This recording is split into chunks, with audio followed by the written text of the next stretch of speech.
وصلتنا رسالة زين. واحنا هسه قاعدين بالبرنامج. احنا نريدك انت تفتحها. خلينا نشوف.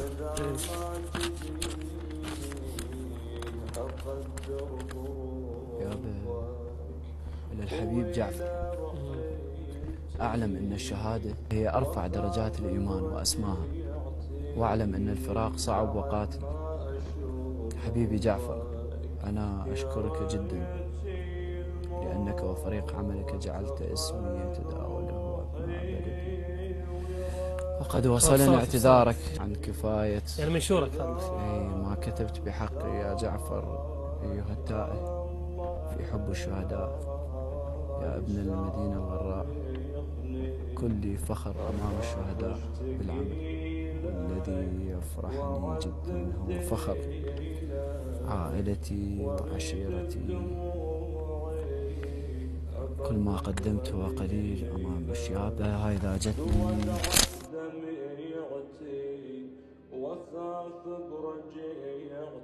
حاول تكمل. كل ما قدمته قليل أمام شيء اسمه العراق، وأمام ملايين بين قوسين المقاريد. هاي حكايتي. الذين ذابوا بي. الكلام كثير يا جعفر، ولكنني أختصر مشاعري بكلمة. شكرا لك، وأبعث لك سلام من الجنة. يا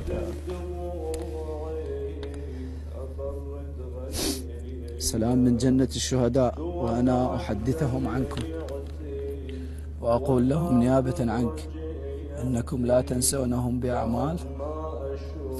والسلام للعراق وأهله الشرفاء.